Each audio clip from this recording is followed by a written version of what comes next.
Notre arrivée en 2004 au Port-Rouge.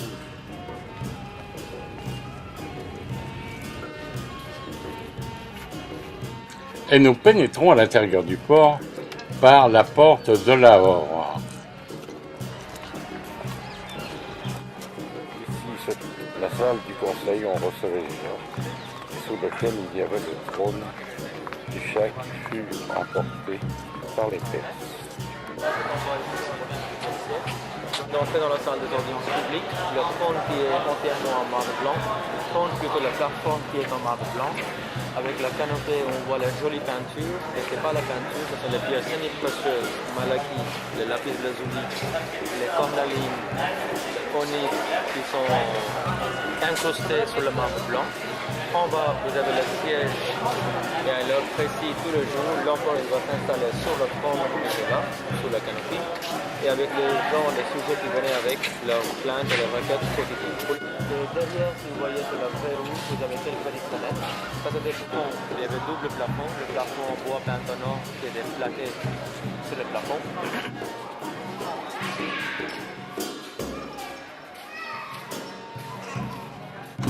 Toutes ces constructions sont de l'époque moghole.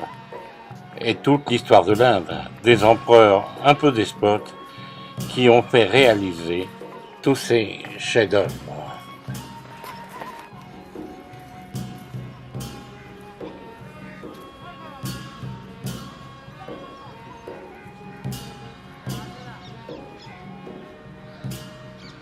De l'extérieur, c'est-à-dire la porte qui est très belle. Par contre, la construction que vous voyez en gris rouge au milieu, c'est là où s'installent les musiciens. Et c'est la mosquée qui était construite par Aurangzeb, celui qui était fanatique en parenthèse. Parce que lui, il disait c'est un gaspillage d'argent que l'empereur il va 5 fois par jour à donner l'argent à son entourage juste pour faire la prière dans la mosquée.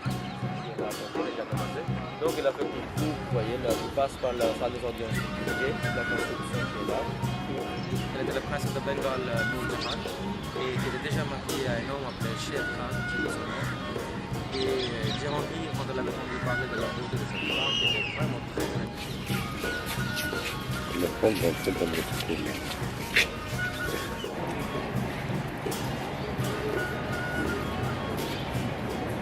Ce sont les pièces précieuses. Par terre, il y avait le tapis. Et juste pour vous donner une idée comment c'était le plafond à l'époque, regardez le plafond maintenant. C'était comme ça. Avec l'encore qui est assis, avec la pose-pied, peut-être en velours, en pierre précieuse et tout. Et il y avait effectivement la pose-pied aussi en velours avec des pierres précieuses incrustées et tout. Mais le trône, c'était pas le trône comme la chaise. C'était plutôt un lit, si vous voulez. C'était carré.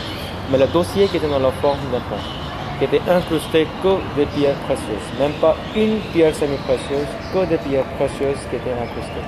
Toutes vos pierres précieuses dont vous avez rêvé, vous avez dit. Il y avait... Les années, les siècles ont passé, mais l'on reste toujours surpris de voir la réalisation, ces constructions, ces œuvres d'art qui ont survécu à toutes ces époques.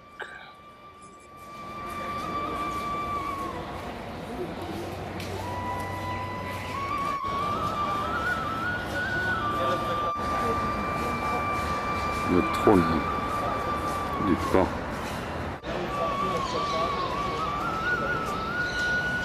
Des sandales qui étaient parfumées, qui passaient. Pourquoi est-ce qu'on met les femmes comme ça? Parce qu'il y a des gens qui vont commencer à toucher, vous voyez, dans en ce moment il y a la restauration qui passe.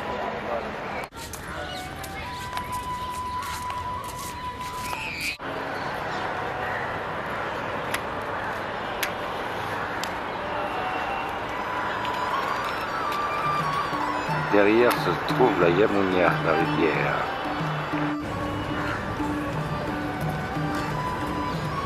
C'était la chambre de l'empereur derrière.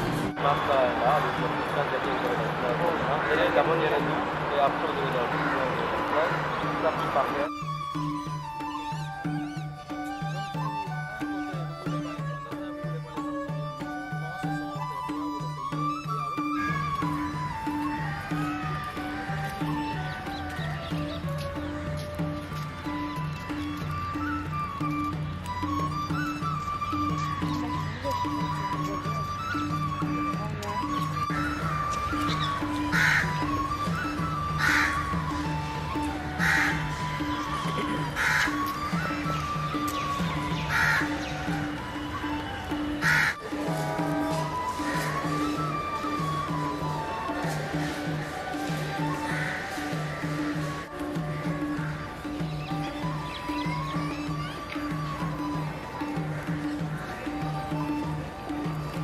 Là, à l'étage supérieur, se trouvaient les musiciens.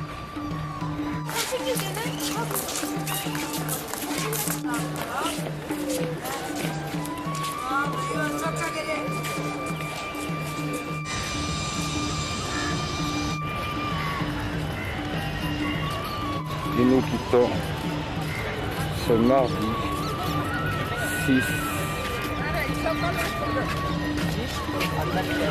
janvier 2004. Capitale de l'Inde, Delhi n'est pas épargnée par les mouvements de rue. Les voitures, les rickshaws, les autobus, tout un ensemble, même les vélos porteurs.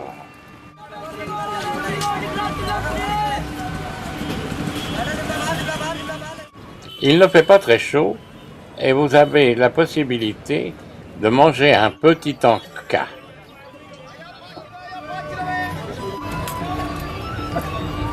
On fait des galettes avec des petits pois.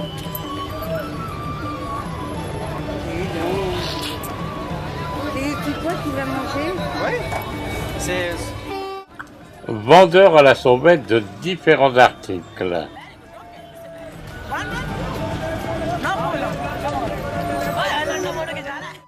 Nous nous retrouvons dans la voiture de Hachi et nous allons aller dans un autre endroit de l'Inde très réputé qui s'appelle Qutub Minar.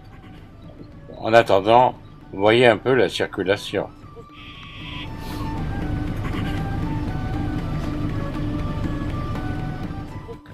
Malgré les bicyclettes, malgré les rickshaws, vous pouvez voir qu'il y a quand même une certaine pollution dans la ville.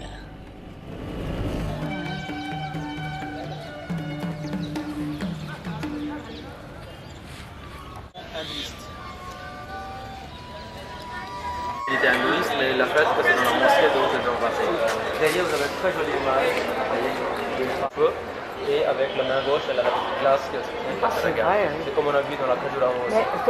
Mais elle est abîmée. Et abîmée parce que c'est dans la... Si vous regardez bien.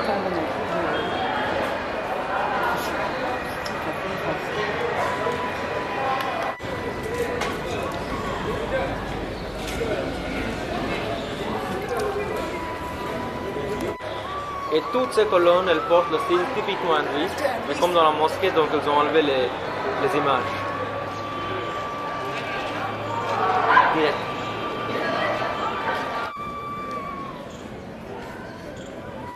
La colonne des miracles, autrement dit la colonne aimantée depuis le IVe siècle. Après toutes les analyses faites, on n'a rien pu trouver pouvant savoir quels étaient les mélanges de base. Toutefois, ce fut la grande tour rose, et certains ont voulu voir le 7e merveille du monde, à Delhi. Inutile de vous dire que vous regarderez de nombreux mélanges de sculptures.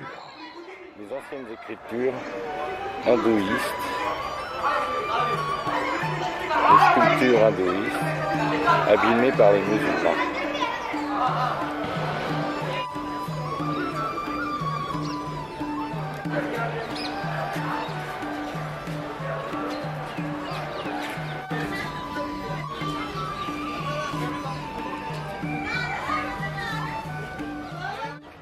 Le minaret Qutub Minar fut construit au XIIe siècle.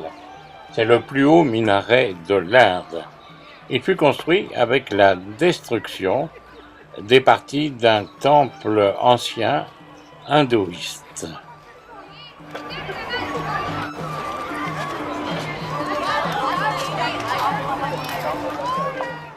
Dans l'ensemble, les musulmans détruisaient tout ce qui pouvait exister, passaient un coup de gomme pour imposer leur religion à chaque fois qu'ils étaient vainqueurs.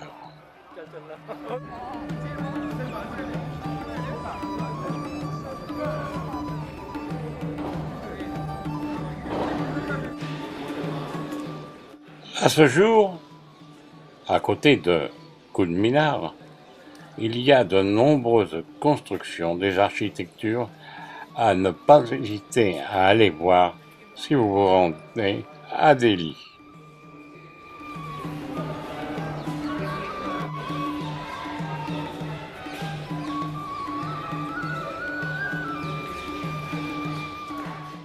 Avec la mousson, l'humidité, beaucoup de toits, beaucoup d'endroits sont abîmés par les mousses qui se reproduisent rapidement. À cet endroit était l'école coranique, la médressa. Et nous retraverserons les jardins parce que la fin de notre parcours en Inde, en cette année 2004, se termine.